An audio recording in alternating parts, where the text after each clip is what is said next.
Bonjour, aujourd'hui je vous montre comment faire une cure de chou. Donc, une cure de chou, n'importe quel chou que vous avez, n'importe quelle variété. Il y a plusieurs variétés, donc prenez n'importe laquelle que vous aimez. Donc cette cure est pour les personnes en petite forme, parce que vous allez faire le plein de minéraux et de vitamines. Ainsi que pour celles qui souffrent de problèmes digestifs, de problèmes d'estomac et même d'ulcères de l'estomac. Cette cure à faire pendant 2 semaines à 1 mois. Donc il faut boire un verre avant chaque repas. Un verre de jus de chou avant chaque repas. Donc pour la préparation, passez quelques morceaux de chou au centrifugeuse avec une pomme. On ajoute une pomme pour casser le goût acre de chou. Donc passez quelques morceaux avec une pomme à la centrifugeuse. Et voilà, votre boisson ou votre jus est prêt. Ajoutez soit une pincée de cumin, soit quelques feuilles de thym frais. Moi, j'en ai mis le thym.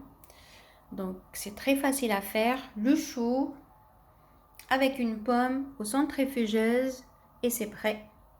Si vous n'avez pas la centrifugeuse, vous pouvez passer quelques morceaux de chou avec une pomme et ajouter un demi-verre d'eau et mixer tout, soit avec un mixeur, soit dans un blender, avec un blender. Et votre boisson ou votre jus est prêt. Ajoutez une pincée de cumin ou de cabré ou quelques feuilles de thym frais. Donc, grâce à cette cure, vous vous revitalisez en profondeur. Ça apaise les douleurs ou les brûleurs d'estomac et les spasmes douloureux intestinaux. Ça calme les ulcères. Donc, le chou est très riche en vitamine C, en bêta-carotène, en vitamine B9, qui est bénéfique surtout pour les femmes enceintes, très riche en vitamine E, qui est bon pour l'épiderme, la peau, très très riche aussi aux minéraux, calcium, magnésium. Il est riche aussi, très très riche en fibres, riche en substances soufrées, pardon, qui est un anti-cancer, donc le soufre. Donc le chou est très peu calorique, il n'y a pas beaucoup de calories, il n'y a que 24 calories dans les 100 grammes du chou. Qu'est-ce qu'on peut dire aussi? Cette cure, c'est un baume de l'estomac et vous allez faire le plein de vitamines et minéraux. C'est très facile à faire, quelques morceaux de chou avec une pomme, passez-les soit au centrifugeuse, soit ajoutez un demi-verre d'eau et passez au blender ou mixer et votre jus, votre boisson est prête.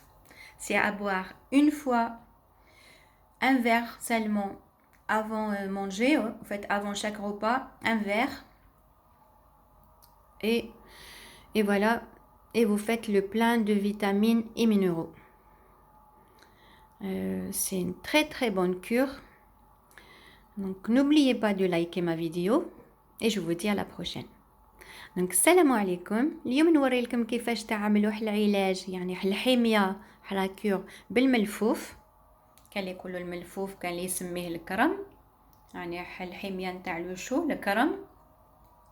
هاد الحمية هي موجهة للناس اللي يعانوا مشاكل نتاع قرحة المعدة والمشاكل نتاع المصران، الناس اللي عيانين اللي عندهم نقص في الفيتامينات وفي المعادن، اللي يحسوا بالعيا،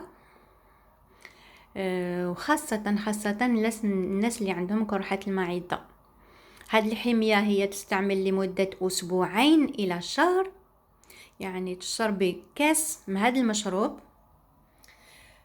قبل الأكل، قبل الغوبا نتاعك، يعني قبل الفطور ولا قبل العشاء تشربيه الكاس نتاع هذا العصير نتاع المشروب نتاع الكرم. للتحضير تاخدي الكرم الملفوف مقصوص وتاخدي تفاحه باش نحيلو هذاك اللذه المره نتاعو، نحيلو هذاك وتديريه في لا سونتريفيجوز. واو المشروب ديالك واجد. تضيفي قرصه نتاع الكمون ولا الكرويه، ولا تضيفي وريقات نتاع الزعتر. يعني درت الزعتر. دونك هو سهل التحضير. قطع من الملفوف يعني من الكرم، تضعيهم في لا سونتريفيجوز مع التفاحه، وهو المشروب ديالك واجد. لما كانش عندك لا سونتريفيجوز تاخدي الكرم، تاخدي قطع من الكرم مع التفاحه وتضيفي كاس نتاع الماء، نص كاس نتاع الماء.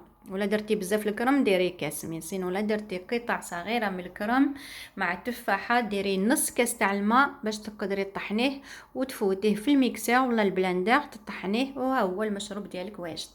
ما تنسيش تضيفي يا قرصه نتاع الكمون ولا الزعتر. دونك هاد الحميه تنشطكم باسكو هي غنيه جدا بالمعادن، وتهدأ الاضطرابات اللي في المعده واللي في المصران. هي تشفي هاد الحميه هذه تشفيكم من قرحه المعده. يعني سهله للتحضير، الكرم مع التفاحه وتفوتوهم في لا سونتريفيجوز، ولا تزيدي نص كاس ماء وتطحني كلش بالميكسر ولا البلندر، وهو المشروب ديالك واجد. ما تنسيش تزيدي قرصه نتاع الكمون ولا الزعتر.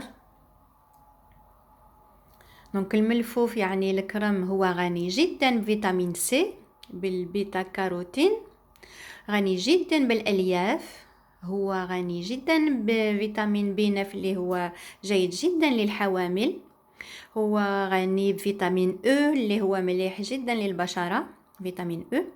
هو غني جدا بالمعادن الكالسيوم مغنيسيوم، وفيه مادة الكبريت اللي هي مضادة للسرطانات.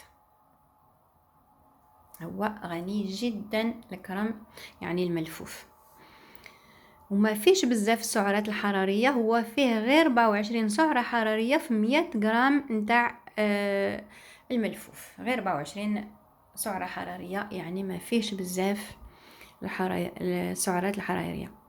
هاد الحمية هي كمرهم للمعدة، يحافظ لكم عليها وعلى المصران، وفي نفس الوقت هي غنية جدا، تعملوا زعما غنية جدا. لكن عندكم نقص الفيتامينات ونتاع المعادن، هي تشبعكم وتزيد لكم المعادن والفيتامينات. سهلة، الكرم مع التفاحة في لا سونتريفيجوز، وهو المشروب نتاعكم واجد. ما تنسوش ديروا لي جيم، ونقول لكم على بروشين ان شاء الله. السلام عليكم.